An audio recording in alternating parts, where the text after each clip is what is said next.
l'actualité économique à présent et on commence avec Apple et Spotify qui accélèrent dans le podcast payant. Apple va permettre aux créateurs de contenu audio de proposer des formules payantes à leurs auditeurs afin de monétiser cette nouvelle façon d'écouter de l'audio.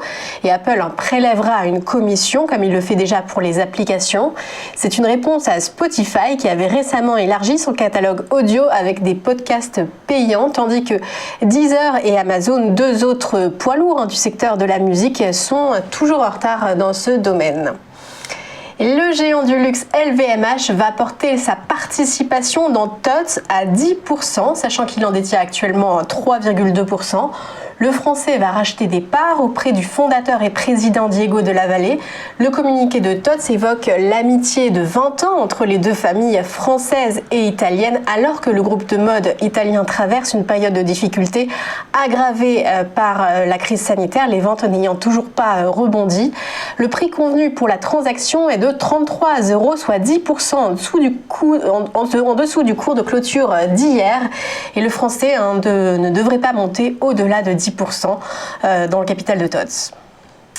Et Ornicar, la plateforme d'auto-école en ligne, a annoncé lever 100 millions d'euros hier dans un communiqué. Son ambition, c'est de devenir un leader mondial de la sécurité routière. Tout cela intervient après une année fructueuse marquée par une croissance de 30% par mois. Alors ce tour de table est mené par la société d'investissement américaine KKR auprès d'investisseurs historiques, BPI via son fonds Large Venture, Elaya ou H14. Avec 420 000 nouveaux utilisateurs en 2020, Ornicar cumule 1,5 million de clients à travers le monde depuis 2013, date de sa création. L'entreprise qui affirme attirer 35% des candidats au code de la route en France. Et on regarde du côté des marchés financiers. Le CAC 40 poursuivait hier son rebond. Après le coup d'arrêt du début de semaine, il gagnait en clôture hier à 0,91%, s'arrêtant à 6 267 points.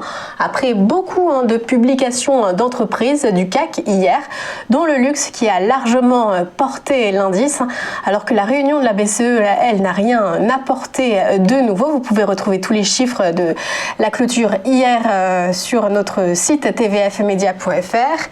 Et puis à Wall Street, la baisse était de mise aussi après les annonces de Joe Biden, un troisième plan de relance à destination des ménages, oui, mais qui sera financé sûrement par des hausses d'impôts, et notamment l'impôt des plus fortunés. Les trois indices perdaient chacun 0,9%.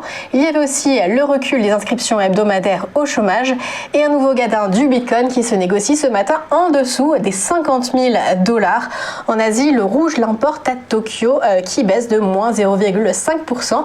A tout de suite pour le ChronoCAC.